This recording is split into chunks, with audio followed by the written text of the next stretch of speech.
Today I'm going to show you how to make a fantasy terrain house, but with a twist. I'll be basing it off 742 Evergreen Terrace, better known as the Simpsons residence. So to start the build, I needed some reference material. Lucky for me, there is a lot available. I watched some episodes and jumped onto Google to find some still images. Once I had the design in my mind, I drew up a sketch and started to add in a few more details to give it a more fantasy Tudor style design. And now to build this as an actual terrain piece, I'll be using craft foam. I recommend peeling off the paper layer. If you've got some good quality stuff, this comes off nice and easy. Once that's done, it's time to start chopping out some walls, trying to make sure that the scale is right to your miniatures as you go along. I tend to just eyeball these. You could go in and make some proper measurements, which would probably end up with a better looking build, but that takes a lot more time than I can be bothered with, and I like a little bit of a janky build. Now that I have the first area built, I use this to make some stencils for the rest of the building. The Simpsons house is a bit of a weird shape, often been shown a little bit differently depending on the angle of the shot. So to make these make sense, I did my best. It helped to pin all of the pieces that I had chopped up together so that they could sit upright and actually form the shape that they would end up in before gluing them in place. This gave me the ability to make these overlapping sections and then chop out a piece that would fit in just right to close out this gap. And now it's time to move on to what is the Simpsons garage, but I'll be making it into a stable. Once that's got a nice basic shape, I start to carve out a door. This is the advantage of using this kind of foam. You can just carve a nice kind of wooden texture and shape into any of this. This is a super basic style of fantasy door, but it's gonna do for this build.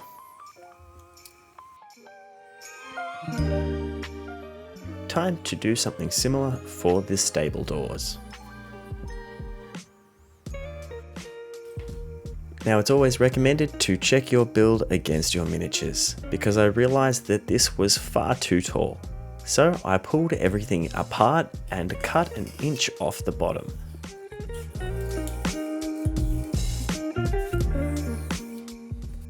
Then stuck it all back together using those pins again, before busting out the hot glue gun and sealing up all of the joints and connection areas wherever these meet up. This doesn't have to be perfect, as all of this is going to be covered later on, but you're better off to add a lot more glue now, as it will hold a secure base for this building. And now for the Simpsons signature front windows.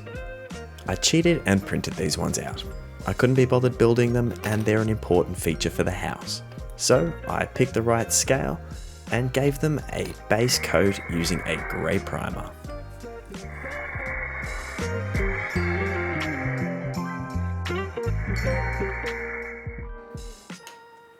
Then pressing them into the foam and using that to make a perfect indent to cut them out. And just like that, we have the perfect size hole to glue our 3D printed pieces into. While we're here, we'll also glue that front door into place, leaving a small gap at the bottom for the front porch.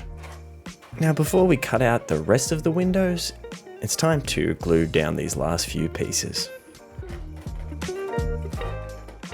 Then we get back to chopping, using the scalpel to cut out all of the remaining windows that we see on our reference material. And we'll skip some time using the magic of editing. Now that we have the basic shape, it's time to start adding in some more detail. Using a wire brush, you can add a nice wooden texture to this kind of foam. I also originally had a plan to have some exposed wooden planks on the roof, but these do eventually get covered up, so if you want, you can ignore this. Then texturing up some wooden planks to build some support beams around the building. using that classic fantasy building style that we all recognize from basically everything.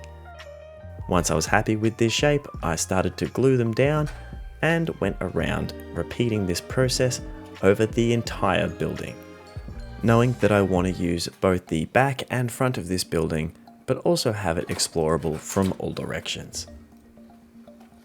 Once you're happy with your layout, it's time to give everything a coat with a matte MogPodge and black paint mixture. This will help to seal the foam and give everything a nice grey-black base for the paint. Make sure to really cover the entire model with this black MogPodge mix because it's going to help seal it up as we're about to hit it with a black spray paint before moving on to the next stage. And now to make the render that's going to go between the wooden planks, we'll mix up some white gesso, brown paint, and a little bit of floor grout. This stuff makes a really nice texture paste that you can paint into all of the gaps right up against the wooden beams. Anywhere that it flows over onto the beams is just fine. This could just be lazy building. I love the way that this stuff dries. Anywhere that you've caked it on thick gets some nice natural cracks. And now it's time to paint up all of the wooden sections of the build. I'm just going to do this using a really cheap brown acrylic paint. I'm trying to do this whole build as cheaply and efficiently as possible without using a whole heap of expensive model paints, although they would look much better as an end result. This had a slightly gloss finish, which I didn't love. Speaking of expensive model paints, I did use one bronze through the windows, but that was essentially it. Next up, I wanted to add in a chimney. So I made a basic foam shape and then hacked out a section of the roof so that it would fit in nice and snug. Now that's satisfying. Now it's time to carve in some brick patterns onto the chimney before building out a proper chimney top to fit into that roof piece. So I carved out a few interlocking brick patterns and hot glued these together. And they came together nicely with a little topper and it fit in perfectly. Now you may have noticed the window gratings. I will explain those now. This is granny grating, and this stuff is brilliant for these old style mesh grates.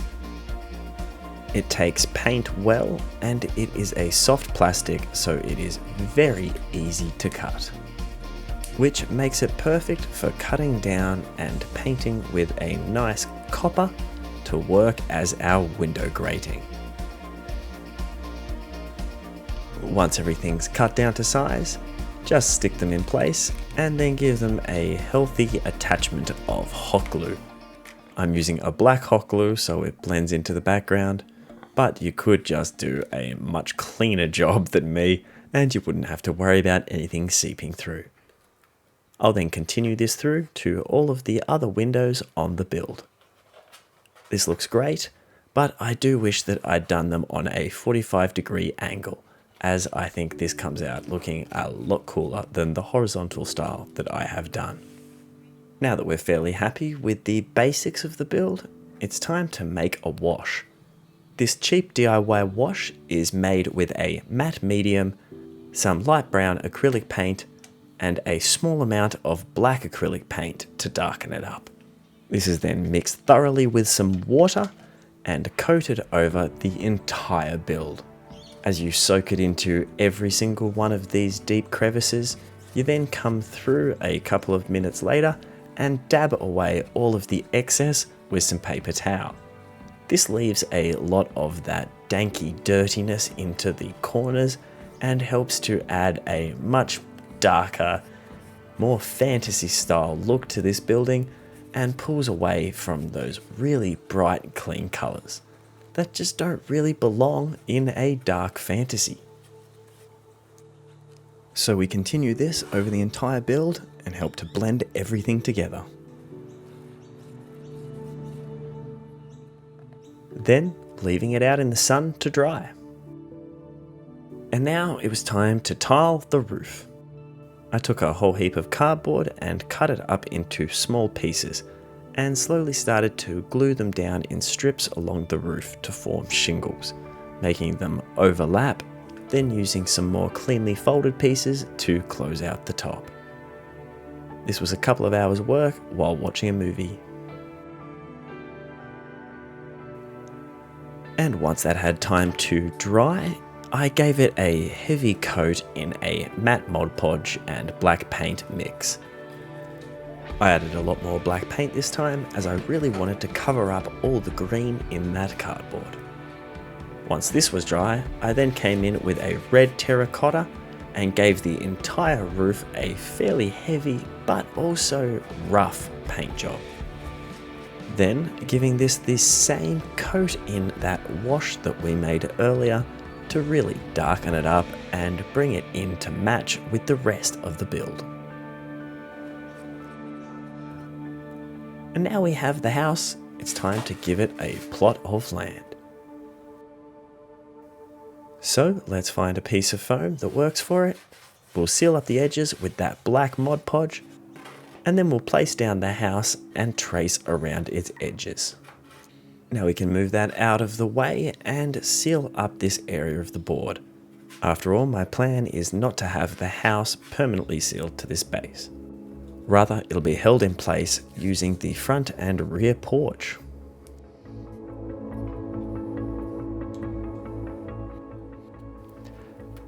The idea being that it wedges between these two pieces, holding it in place. Now that we have that sorted, it's time to start painting in our glue and adding our first layer of texture. In this case, it's just going to be some dirt that we've pulled from the yard and put through a strainer. We'll give this a quick paint before we come in with the grasses so that we don't accidentally paint over any of those. Now it's time to use the static grass applicator. Probably the most fun tool of all of these when building out these large bases.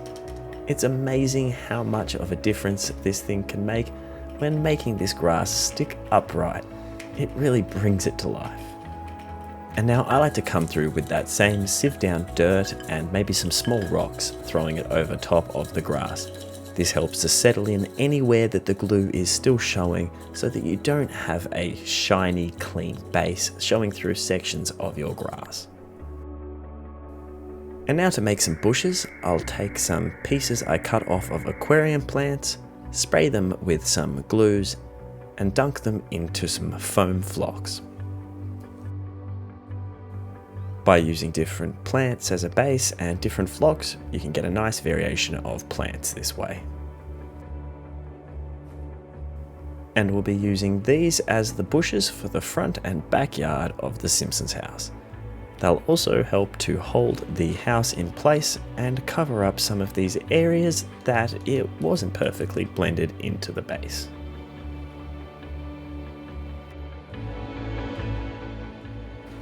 And once I'm happy with the landscaping, I'm going to make this house feel a little bit more lived into this world.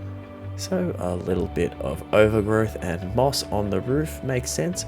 I can't imagine the Simpsons in the fantasy world are taking any better care of their house than they are in the cartoon world. So we'll have a few weeds and plants growing out of the roof, as well as a fair few springing up around the house. Adding these grass tufts is always one of my favourite parts of any build, as well as the new addition of these tiny little 3D printed torches. These are so much fun, and they're from the same collection that I usually use when making tiny 3D printed bits.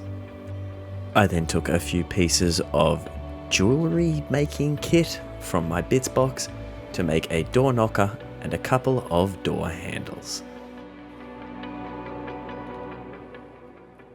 Before finishing it off with a couple of little snails. Now it's time to add the family. If you want to see how I made these guys, check out last week's video here. Otherwise, enjoy the hero shots.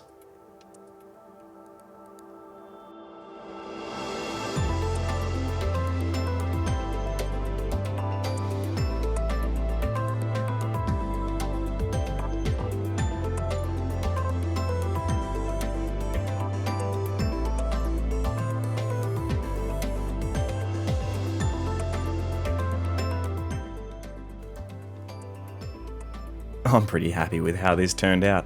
Some of the paints are a little bit glossy, but this will make for a brilliant piece of terrain for any tabletop war game or role-playing game that I want to use it for.